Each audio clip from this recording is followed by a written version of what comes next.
Welcome to the Investing Insights podcast from Morningstar.com. In this week's podcast, market volatility continues to dominate the news. Christine Benz discusses how to turn a down market to your advantage, followed by Russ Kinnell's fun picks that provide safety in times of uncertainty. Next, Alex Bryan investigates how low volatility funds are faring during market downturns. In this low interest rate environment, our equity analysts share two picks for stocks with burly dividends. Then, Mark Miller breaks down the differences between traditional Medicare and Medicare Advantage. Let's get started. First, Christine Benz provides insights into how to turn a down market to your advantage. Hi, I'm Susan Jabinski from Morningstar.com. The recent stock market turbulence hasn't felt very good, but Morningstar's Director of Personal Finance, Christine Benz, has 4 ideas for how investors can use the downturn to their investing advantage. She's here today with me to discuss them. Christine, thank you for being here. Susan, it's great to be here. Now, one of the things you've talked about quite a bit in the past is that, there are a lot of things that investors can't control during turbulent markets. Yes. Most. But one of the things that we can control is how we're contributing and how much we're contributing to our investment accounts. How should we be thinking about that in this type of market? Right. I think that's a really good take control strategy when things are feeling really uncertain. You do control your own savings rate. And so to the extent that you can add to your contributions during these periods of market weakness, that actually amplifies your long-term returns. It's what one fund manager said is like, you make your money at times like this, you just don't know it at the time. So if you are in the position to increase your contributions, it's a great time to think about doing it. It's not to say that there won't be more turbulence to come. There very well could be, but by increasing your contributions, you're putting more money to work when stocks are down. That's never a bad thing. Also, during times of market turbulence, you recommend that there could be some tax-saving strategies that we could be pursuing or thinking about. What are those? Absolutely. So if you have taxable assets, non-tax sheltered assets, take a look at whether some securities that you purchased at a higher price are now selling at a lower price.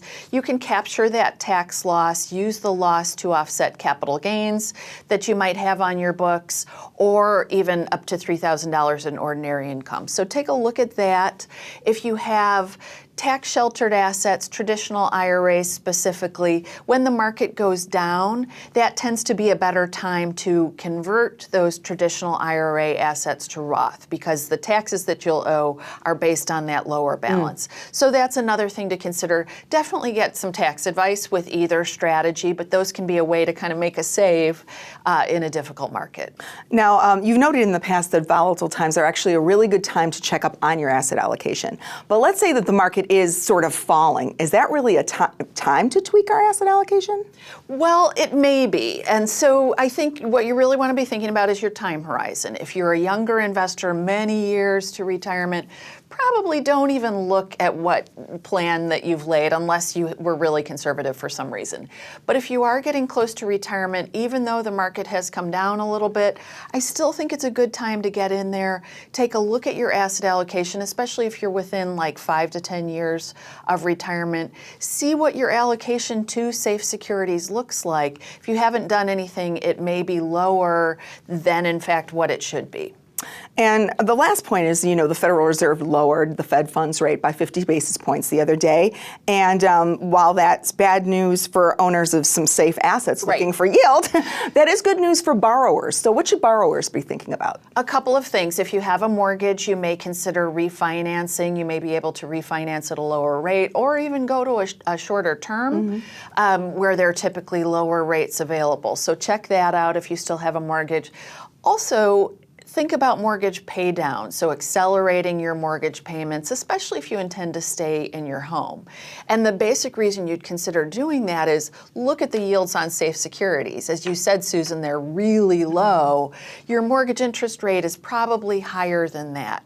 So retiring your debt may be a better use of your funds. Christine, thank you so much for joining us today. These are a lot of great practical things that we can be doing today in this market uncertainty. Thank you, Susan. I'm Susan Jabinski from Morningstar. Thank you for tuning in. 6 days a week, we deliver the latest news for investors.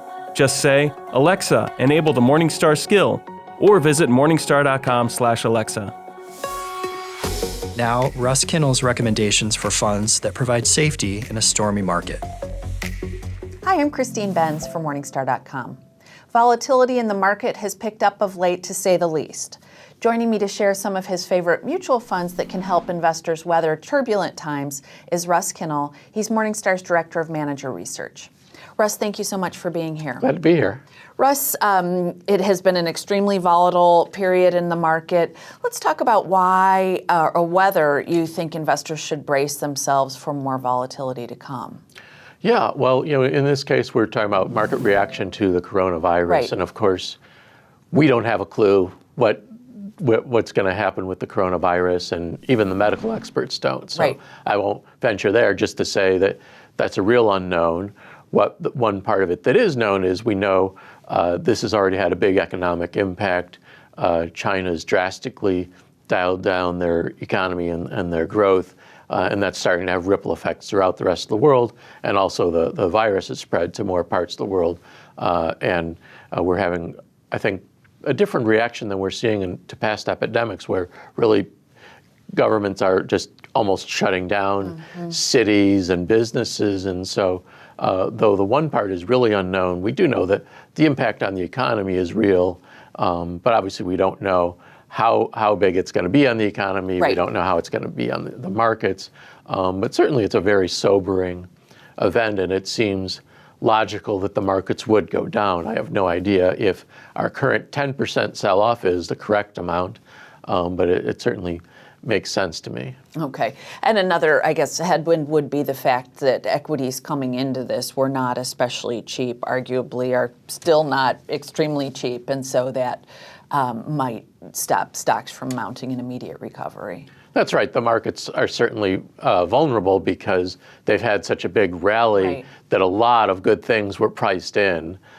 So again, I think I wouldn't simply say that we know that 10% is a good part, or that more than this is overreacting. We really can't say. We don't know. Okay. So let's get into some ways that investors can think about this. If they're approaching their portfolios, it seems like thinking about their asset allocations is a good starting point.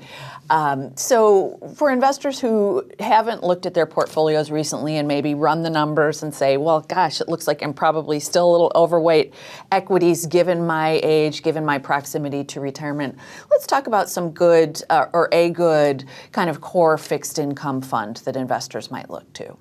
Yeah, one I like is Fidelity Intermediate Bond. It's one that really focuses on issue selection, only modest macro plays, and kind of stays right down the middle. Since we split up our core bond and intermediate core plus categories, we made a lot more clear which ones are on the conservative side, and core plus, of course, are more aggressive. So I would say shop in for a medalist in that core area, and I think Fidelity is a very nice, dependable choice among them. Okay.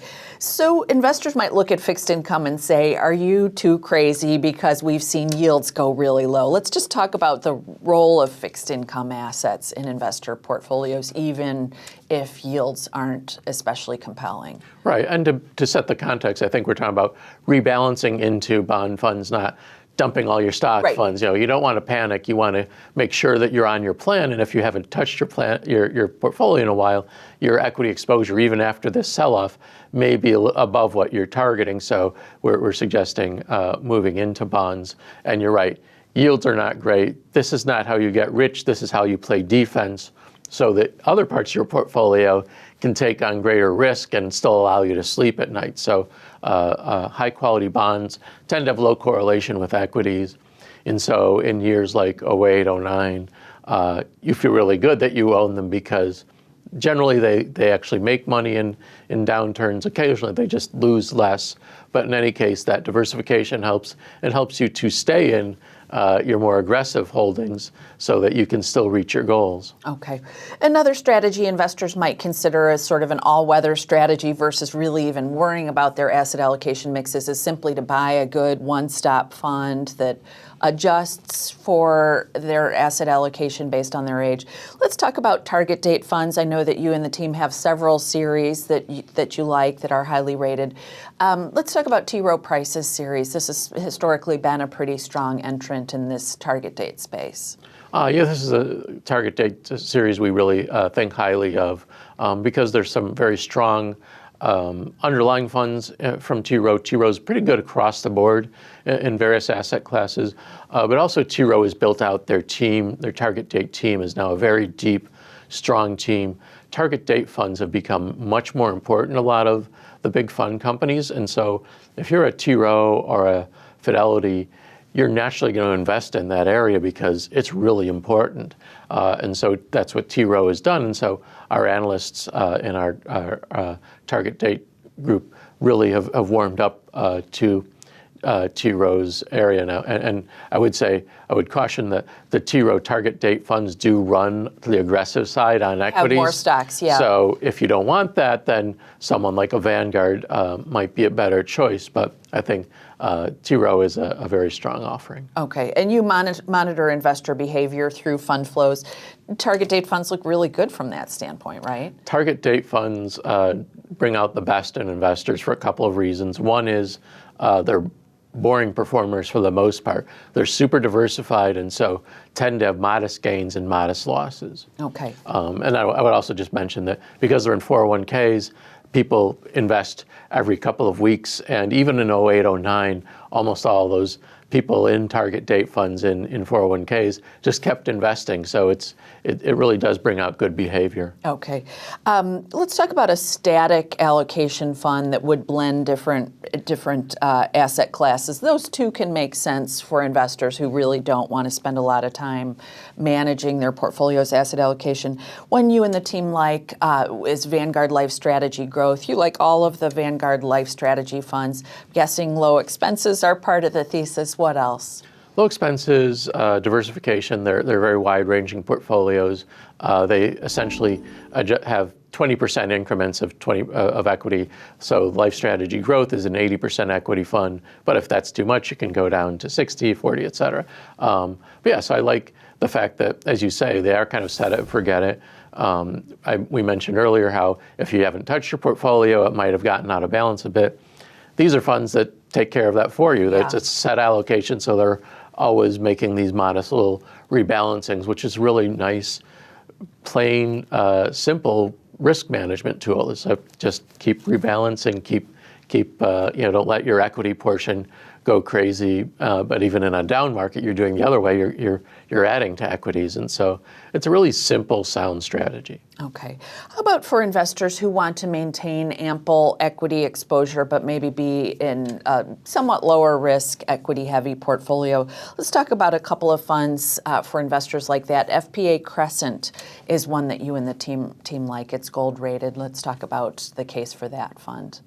Yeah, Steve Romick is just a very good investor who blends equities with bonds and cash, and has always been less than fully invested in equities, and just kind of has a bit of an absolute return view of things. By that I mean he's really focused on not losing money, so might lag the S&P 500 in some strong rallies, but still does a very good job. And if you look at its long-term performance, it's been about like the market with less volatility. I don't know if it can do quite that well in the future, but certainly the prospects are still very strong. Okay. Another tried and true name is Vanguard Wellington. This is kind of a multi-asset class fund as well, but still an ample equity weighting. Let's talk about the case for that fund. Yeah, so if FPA Crescent is kind of a little quirky based on Steve Romick, this one, you have a big organization in Wellington, much less quirky, a value portfolio married to a high-quality bond portfolio, delivers some nice income, but also, again, because it's not a pure equity fund, it tends to be relatively stable. Because Wellington has a deep team, they've gone through manager changes, and it doesn't seem to really have a big impact on the fund, which is another way that it works as a nice set it and forget it fund. Okay, Russ, it's always great to get your insights. Thank you so much for being here. You're welcome. Thanks for watching. I'm Christine Benz from Morningstar.com. Watch all the Morningstar content you love from your living room. Download the Morningstar Roku channel and get up-to-date independent insights on today's markets. Be comfortable. Be informed. Next, Alex Bryan investigates how low volatility funds fare during market downturns. Hi, I'm Susan Jabinski with Morningstar.com. Coronavirus fears have injected much uncertainty into the market. As such, investors may be looking for ways to de-risk their portfolios. Should low volatility funds be something to consider? Joining me today to discuss is Alex Bryan. Alex is Morningstar's Director of Passive Strategies in North America and editor of ETF Investor. Alex, thank you so much for joining us today. Thank you for having me. Now, let's step back a little bit and first talk about what are low volatility funds and what are the different strategies that these funds use. So low volatility funds are effectively strategies that try to provide investors a smoother ride than the overall market, which should translate into lower downside risk. The trade-off here is that you give up some of the market's upside, but over the long term, they should provide a more attractive risk-reward trade-off than the overall broad market. And there's a couple ways that these strategies are implemented, but that's the basic idea. So let's talk a little bit about the different strategies. Tell us a little bit about the first one and maybe a couple of ideas you like there. Yeah, so the simplest approach is to basically target stocks that have exhibited low volatility in the recent past, based on the assumption that stocks with low past volatility will likely continue to exhibit low risk going forward. So if you think about this, this tends to tilt toward stocks like utilities, consumer defensive names, in some cases, healthcare names. These types of stocks tend to be a little bit less cyclical than most. So in times when the economy is not doing so well, they tend to have better earnings than the more cyclical stocks. So a fund in this group that I like is Invesco S&P 500 Low Volatility ETF. The ticker is SPLV. This fund effectively lines up the stocks in the S&P 500 based on their volatility over the past year and targets the least volatile 100. Now, one of the issues with this strategy is you do tend to get some very large sector concentrations from time to time. So this fund right now has a lot of exposure to utilities and to REITs. There's going to be times when that works out. There's going to be times when that may not pay off. So it's important to keep that in mind. But overall, it's done a really good job of cutting downside risk. And then there's a sort of another cadre, another group of low vol funds. Tell us a little bit about how they work and maybe a fund you like there. Yeah, so the other approach is to take a more holistic approach to portfolio construction, where you're not just looking at past stock volatility, but also at how stocks interact with each other in a portfolio. So for example, if a stock like a gold miner has really low correlation with other stocks, it may actually make the cut for a low volatility portfolio, even though on its own, it may have high volatility. So a fund that I like here is the iShares Edge MSCI USA Minimum Volatility ETF. The ticker is USMV. This fund basically uses an optimizer to try to construct the least volatile portfolio possible under a set of constraints to improve diversification. This includes limiting sector tilts relative to the market. So what you end up with is a really well-diversified portfolio that mitigates exposure to sources of risk that you may not anticipate, but it also still favors those types of defensive names that you get with that Invesco fund that uses a more simplistic approach. But I do like this type of strategy as a way of really building a strong core portfolio. So sort of a million-dollar question is, how did these low vol funds do last week when the S&P was down double digits? Yeah, so last week was a bad week for the market. I mean, the S&P 500 lost more than 11%, and these two funds last week did about as poorly as the market did. And that, I think, brings up an important point. While these strategies have done a good job of cutting downside risk, if you look at their returns over any rolling one-year period that you want to look at, they're not always going to be down less than the market on days when the market is down. So if you have a really short-term horizon, if you're really worried about what's going to happen to the market this week or next week, the better solution may be just to own more cash or more bonds and less in the stock market, because it's really hard to say whether these are going to do better or worse than the market over a very short window like that. But if you have a longer investment horizon, like let's say a year, 3 years, 5 years, I think it's a really good bet that in months when the market is down, these strategies should hold up a little bit better. So are there any types of investors in particular who might be more or less interested in pursuing these funds a little bit or learning more about them? Yeah, I think these are really appealing strategies for risk-averse investors who still want exposure to the stock market. These funds are still going to participate in the market's upside, and over the long term, that's been a good place to be, but they help mitigate some of the volatility that you might otherwise get with a stock portfolio. Now, these are still stock funds. They're still 100% invested in the stock market, so these should not be seen as bond replacements. They're still going to be risky. They're still stock funds. But I think if you are more risk averse, these are very appealing types of strategies to look at. As I mentioned, I think the iShares fund, which uses this more holistic approach to portfolio construction, might be a better core holding for a risk averse investor. And the Invesco fund, which uses this more pure approach of just targeting stocks with low volatility, that might be a better satellite holding for someone who just wants to tilt their portfolio a little bit toward defensive stocks, because while it is more style pure than the iShares fund, it does have those sector risks that come into play. So if you're going to own that fund, it's better to keep that a small portion of your overall portfolio. Alex, I want to thank you again for your time today. Great information. Thank you for having me. I'm Susan Jabinski from Morningstar.com. Thank you for tuning in. Now, equity analysts Ali Magharabi and Aaron Lash share 2 picks for stocks with Burley dividends. Hi, I'm Susan Jabinski from Morningstar.com. In a low interest rate environment, income-producing stocks are particularly attractive. After all, dividend producers can deliver yields on par with or even better than bonds, along with the opportunity for capital appreciation.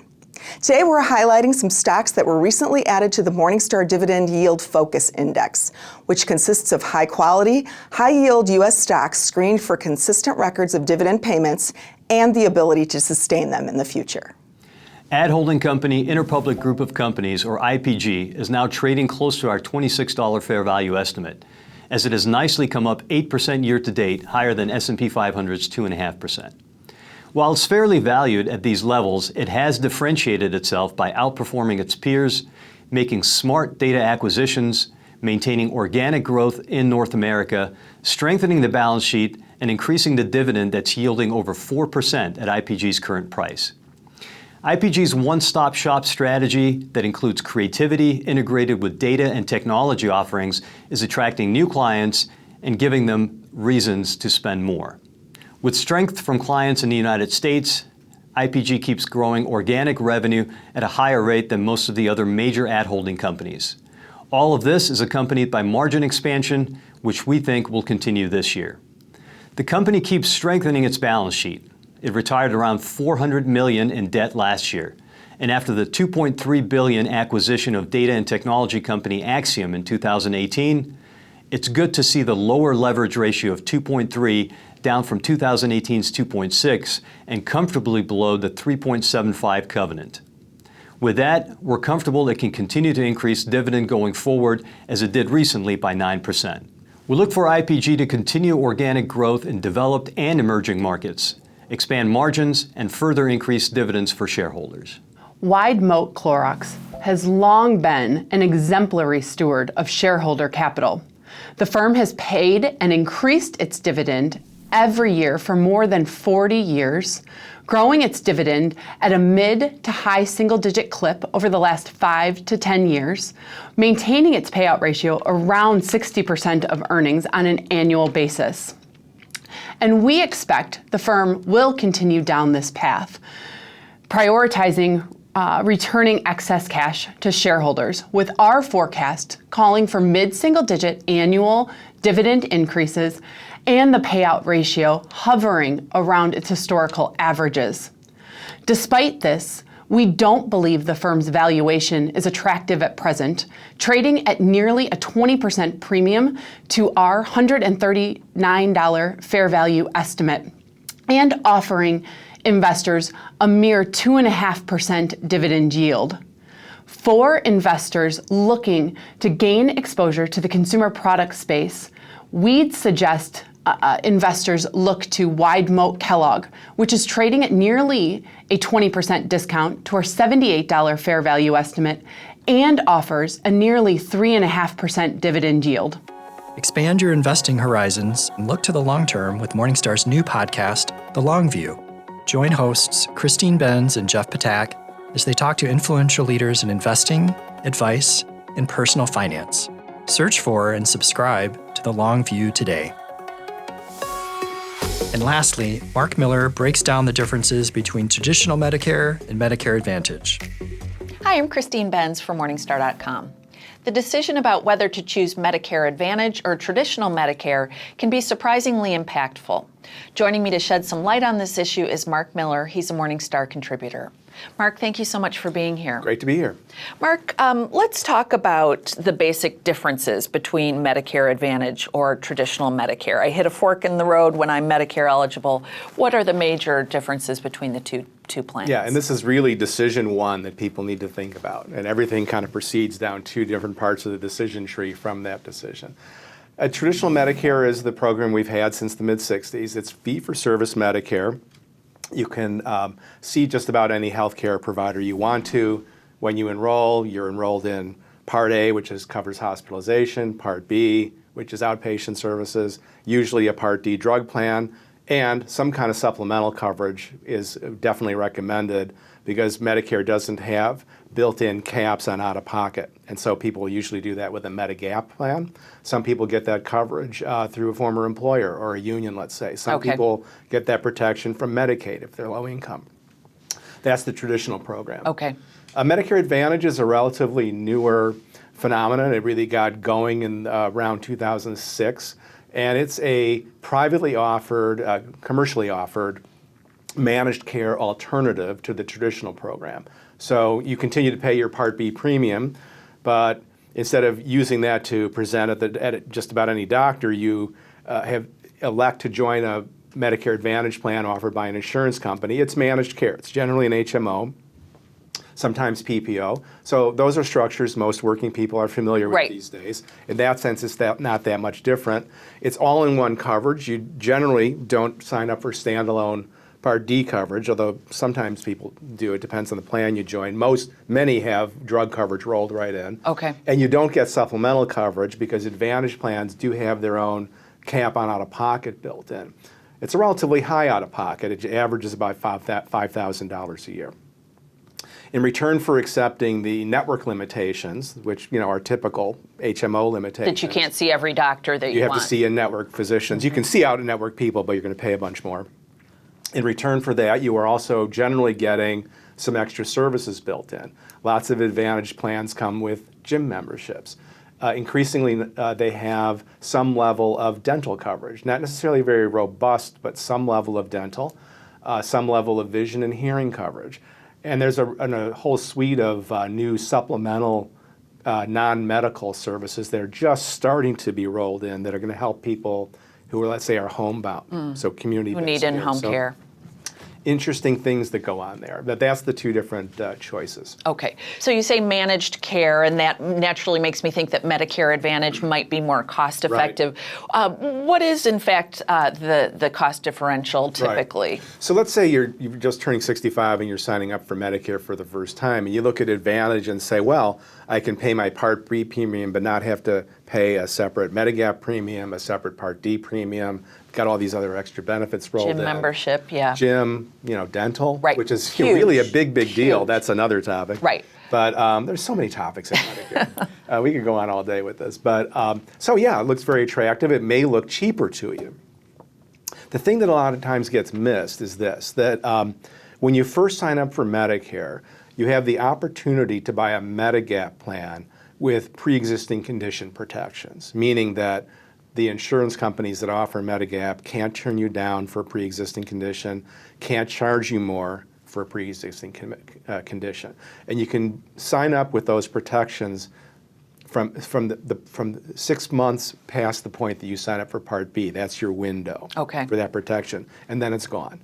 With the exception of 4 states that have some level of guaranteed enrollment with pre-existing condition on an ongoing basis, and those are on the East Coast. They're Connecticut, New York, Massachusetts, and Maine has some more limited protections. But everywhere else, if you don't choose traditional Medicare with a Medigap in that window, that pre-existing condition protection's gone, which means that if at some later point you wanted to revert to traditional Medicare, you may well have a hard time getting a Medigap.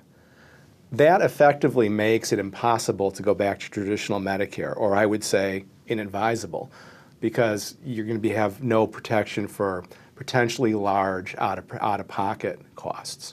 And so this is a point I've been trying to hammer home with people.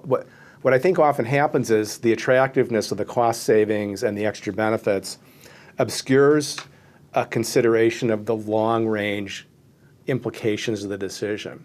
So you're 65, you're hopefully healthy, right, still working out at the gym and all that.